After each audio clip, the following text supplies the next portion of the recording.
Hello, everybody. Welcome to another video. In this amazing video, I'm going to be diving into the incredible ChatGPT 4 with its amazing beauty. And we got access to a lot of cool stuff now, by the way. We can upload photos, we can figure things out, we can basically make ourselves more useless. I love this stuff. But in this video, I wanted to talk a bit more about, what makes the INFJ negative and how can we change that? Because I've come to realize that it's not just an INFJ thing. I've come to realize this can happen to anybody. We get a lot of hate for this because people think we're just sad, we're negative, we don't want to hang out, we don't like small talk, blah, blah, blah, blah, blah, blah. And it dawned on me one day, this has been dawning on me forever actually, that it's an every person thing. It happens to everybody at some point in time.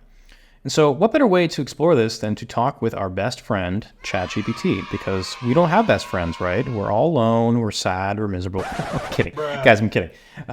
We can have friends. It's just, I'm just curious as to what I can search on this tool to figure things out about myself. Hello, I am a super awesome INFJ.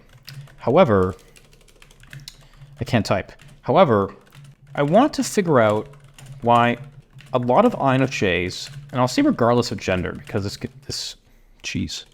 regardless of gender, because I want to start with basics first. Let's not pull genders into this stuff. I just want to see what it tells us. So hello, I'm a super awesome INFJ. However, I want to figure out why a lot of INFJs are always so sad.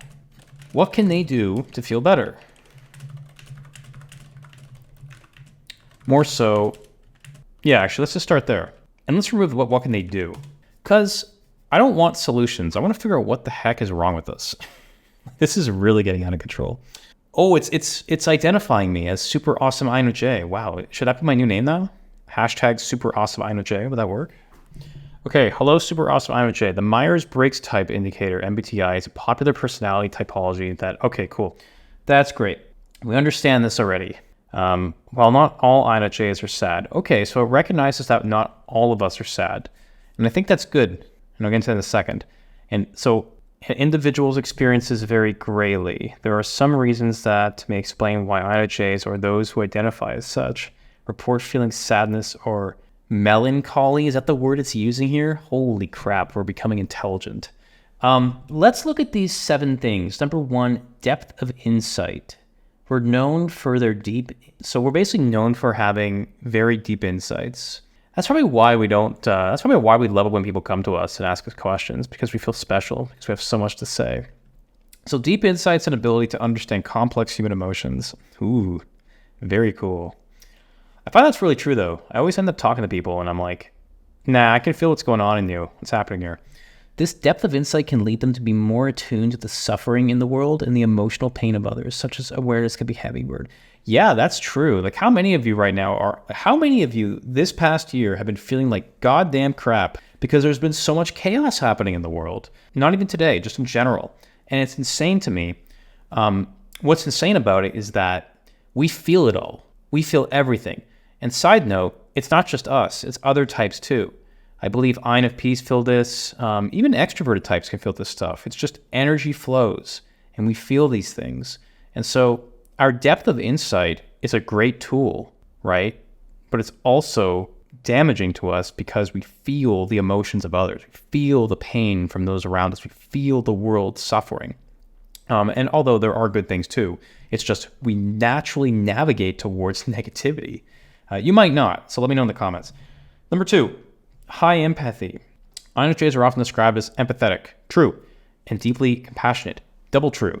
While this is a beautiful trait, it can also be emotionally draining, as INFJs may absorb others' emotions or feel compelled to help alleviate their pain.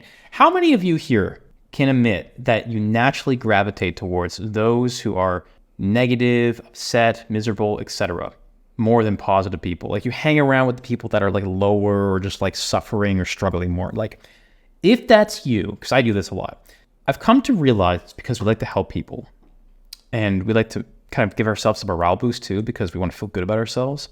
But it's also like that kind of stuff, like you absorb their emotions and you just feel it. And then you don't know what the heck what you're feeling and what we're feeling. It's crazy. Let me know if that's like you. Number 3, idealism. So we tend to have a vision of how the world should be, driven by our strong values. Discrepancies between our ideals and the reality of the world can cause disappointment and sadness. Yeah, so we expect things to be a certain way, but then because we're kind of playing the imaginary game of, fairy tales, whatever our mind wants to think, the world operates differently. And so that could be another reason why we feel this way. We feel kind of like sad and miserable, or just off, right? A bit low. The truth is, I believe anything we feel can actually become true. It can become reality. The world we want can become here today. But the way to get that is by doing stuff, right? You're not going to get rich by sitting on the couch. Jim Carrey talked about this. But what if we actually work towards a goal, build some cool stuff, and now we have a future that's making money, that's creating passion, that's creating success. Now that's a step in the right direction. So I think that's pretty true. And it can make us, it could put us down because what we think is real is not real when we sort of look at the reality of things. Now, let's look at number 4, solitude and misunderstanding. Due to our unique perspective and depth of feeling, we might feel misunderstood or out of place. This is the biggest thing I get asked. Why do I feel like no one understands me? Why do I feel like I'm not understood? I just said the same thing. Why do I feel like no one really, about to say the same thing again. Here we go. Hold up. The walking contradiction. Why do we feel like we are so special and unique and different that we just don't fit in? Or we feel like we're just not relatable and we don't fit in and we feel like crap. This sense of not fitting in or feeling different can lead to feelings of loneliness. This is the biggest struggle, I think, for like types like us, because we feel like no one out there truly gets us. And it can leave us in a state of feeling horrible. And this really does contribute to why we feel this way. Okay, this is cool. Next, 5, overwhelm. Being sensitive and taking in a lot of information from the environment can lead to feeling overwhelmed. In a world filled with stimuli, it's easy for us to feel like we are taking on too much. Very true, because we live in a dopamine gratifying world. We need to eat, we need to be on our phones, we need to just have hits of, whatever, drugs, alcohol, whatever addictions you have, vaping, coping mechanisms. Like, listen, I get it, but overwhelm can be overcome, right?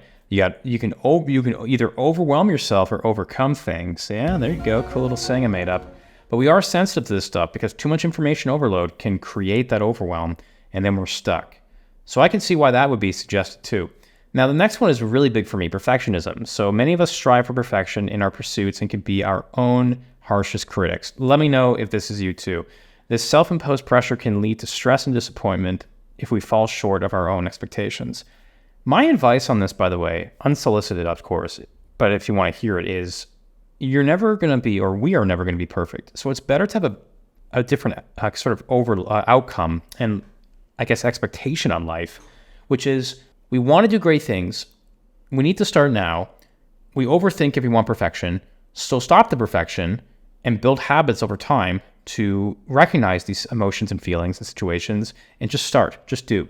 And who cares what the outcome is? Who cares what the result is? If it sucks, if it's crap, if it's garbage, hey, look, you did it versus not doing it. Version 1.0 is better than version 0, right? Think about that. If you're not even trying, well, what if you did try, right? So there you go.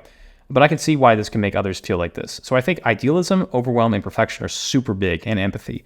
Like, these are super strong. Now, lastly, number 7, processing emotions internally.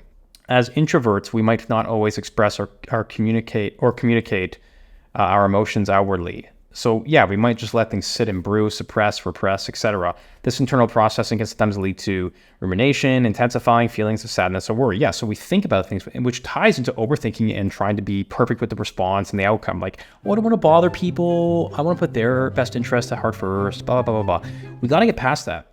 And so that's kind of what this video is about. Like, I like using ChatGPT for this because it creates good content, funny enough. But like, although it's MBTI, Myers-Briggs, and it's not 100% accurate, like, look, if we are this type, we need to understand that these 7 things, in just this example, I guess it can generate more things if we asked, are pretty strong about how we always feel down and off. And I think there's ways to solve this problem, which would be to kind of take these 7 things and to actually ask the question, what's the opposite of this? How do we not allow this to take over? And then we document that process down into a system and a structure. And then we build a life where we can document our feelings in like a journal or like a morning feeling log and an evening feeling log. And then we can have a sort of like habit solution where we can see what we're doing every day to feel good and what sort of events unfold throughout the day ongoing that we can reflect on and learn about pattern-wise. Then we can make adjustments to what we say, our behavioral situations, the way we feel, etc. over time. And in that way, we mold a better life. That way we can, set the rules for what we do, what we say yes and no to, without hurting people's feelings, of course. That high empathy and etc., etc. So let me know what you thought of this video. I think this is cool. I haven't done a video in a while. I just wanted to do something randomly before going to bed. But let me know your thoughts. And yeah, if you have any video suggestions as well, hit me up in the comments and I'll be checking it out over time. Thanks for watching. Like, subscribe, and see you soon. Bye-bye.